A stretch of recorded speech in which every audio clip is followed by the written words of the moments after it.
सभी प्रभु प्रेमियों को मेरा प्यार भरा राधे राधे। इस वीडियो में हम चर्चा करेंगे धनतेरस की।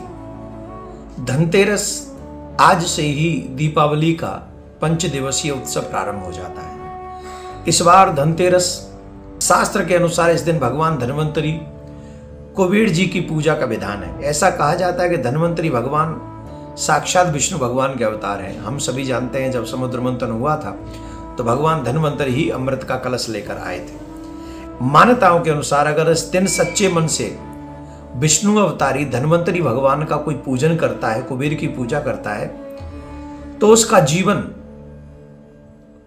धन के लोभ में या धन के कमी में नहीं व्यतीत होता, स्वास्थ्य भी उनका ठीक रहता है। धनतेरस को धन त्रयोदशी भी कहा जाता है। इस दिन सोना चांदी बर्तन खरीदना बेहद शुभ माना जाता है। धनतेरस पर देवताओं के वैद्य माने जाने वाले भगवान धन्वंतरी मां लक्ष्मी की पूजा की जाती है।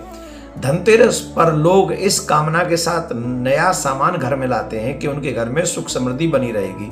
लेकिन एक बात और ध्यान रखें कि कुछ बर्तन लाने चाहिए और कुछ बर्तन नहीं लाने चाहिए।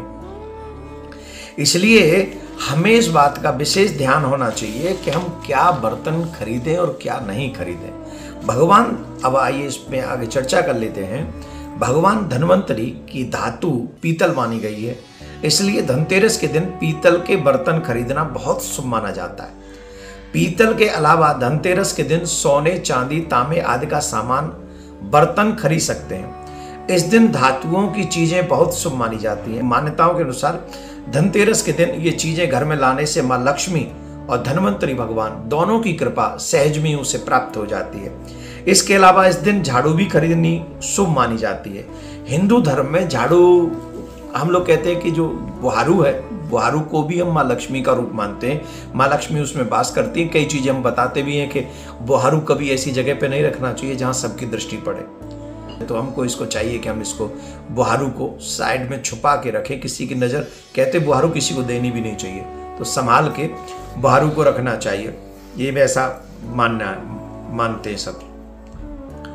इस दिन नई झाड़ू भी लानी चाहिए और कहते हैं जो लोग इस दिन नई झाड़ू लाते हैं मां लक्ष्मी का आगमन माना जाता है। धनतेरस के दिन लोहा खरीदना कभी भी शुभ नहीं माना गया है। धनतेरस पर कोई भी लोहे की नुकीली चीजें भूलकर भी नहीं खरीदनी चाहिए, इससे आपको हानि हो सकती है। साथ ही धनतेरस पर एल्युमिनियम की जो चीजें होती हैं वो भी खरीदने से बचना हमको चाहिए।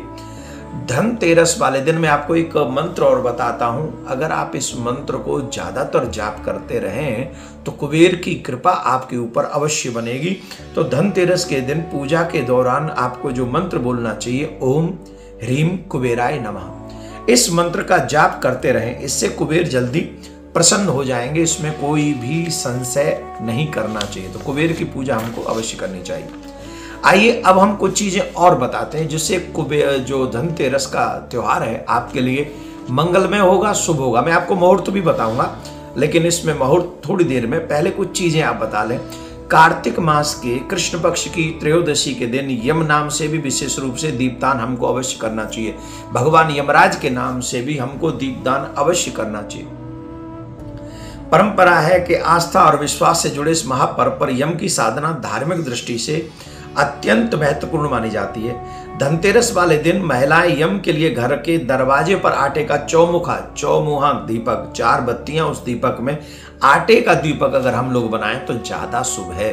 अगर आटे का दीपक ना भी मिले तो हम बाजार से मिट्टी का जो दीपक होता है वो ला सकते हैं, लेकिन पहला प्रयास करना चाहिए कि हम आटे का दीपक बनाएं और 4 बत्ती उसमें लगाएं और पूजा करने के बाद दीपक जलाकर दक्षिण दिशा की ओर मुख कर मृत्युनाम दंड पाशाभ्याम कालेन श्याममया सह त्रयोदश्याम दीपदान सूर्यज्य प्रियताम मम।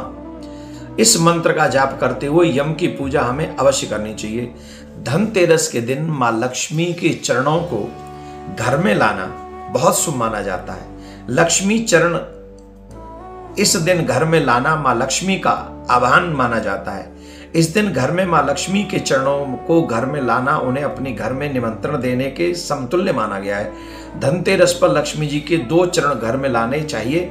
एक चरण मुख्य द्वार पर अंदर की तरफ आते हुए लगाने चाहिए और दूसरे चरण पूजा के स्थान में अंदर मंदिर में उसको विराजमान करना चाहिए। इससे ऐसा लगेगा जैसे माँ लक्ष्मी स्वयं चलकर आपके घर में पधार रही है। धनतेरस के पूजा का जो समय है वो ध्यान से सुन लें।